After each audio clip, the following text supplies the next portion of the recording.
Secunderabad cantonment assembly ఉప ఎన్నిక బరిలో బీజేపీ నుంచి బరిలో ఉంటున్నట్లు బీజేపీ సీనియర్ నాయకుడు వర్రి తులసీరాం విజయ్ కుమార్ తెలిపారు. ఈ సందర్భంగా తన కార్యాలయంలో నిర్వహించిన మీడియా సమావేశంలో మాట్లాడుతూ కంటోన్మెంట్ నియోజకవర్గంలో ప్రజలకు కనీస విలువ గౌరవం ఇవ్వని వారు అభ్యర్థులుగా ఉన్నారని అన్నారు. తనకు ఒక అవకాశం ఇస్తే నియోజకవర్గాన్ని అభివృద్ధి చేసి చూపిస్తానని అన్నారు. తన తండ్రి 3 సార్లు పార్లమెంటు మెంబర్గా కొనసాగారని తెలిపారు. ఎమ్మెల్యేగా గెలిస్తే నరేంద్ర మోదీ సహకారంతో నియోజకవర్గాన్ని అభివృద్ధి చేసి చూపిస్తానని తెలిపారు. Tulasiram Vijay Kumar, son of V Tulasiram, ex MP. Father 3 terms ఎంపీగా చేశారు. పెద్దపల్లి నుంచి 2 టర్మ్స్, నాగర్కల్ నుంచి 1 టర్మ్ చేశారు.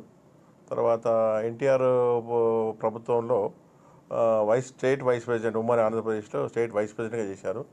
అదేవిధంగా చంద్రబాబు నాయుడు గవర్నమెంట్లో కూడా స్టేట్ వైస్ ప్రెసిడెంట్గా చేశారు. తర్వాత ఇతర గవర్నమెంట్ ఆఫ్ ఇండియా ఎన్నో పదవులు అనుభవించాడు నేషనల్ గవర్నమెంట్లో. అన్నగారు కూడా పొలిటికల్ రాజేంద్ర మున్సిపాలిటీ మున్సిపల్ చైర్మన్గా చేశారు. సో ఇదంతా మాదొక పొలిటికల్ ఫ్యామిలీయే.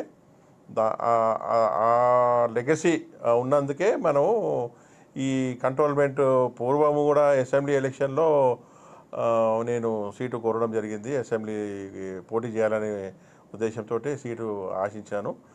ఏదో కారణం వల్ల మనం రాలేదు. పార్టీ అధిష్టానానికి అనుసరించి మేము పార్టీకి పనిచేస్తున్నాము. ఈసారికి మాత్రం ఖచ్చితంగా టికెట్ ఆశిస్తున్నాను. ఎందుకంటే పూర్వం ఈ మధ్య మనకు లాస్ట్ ఎలక్షన్లో శ్రీ గణేష్ అని చెప్పి ఎవరైతే టికెట్ ఇచ్చారో అతను పార్టీ వీడి వెళ్ళిపోయాడు. నేను వర్రి తులసీరాం విజయ్ కుమార్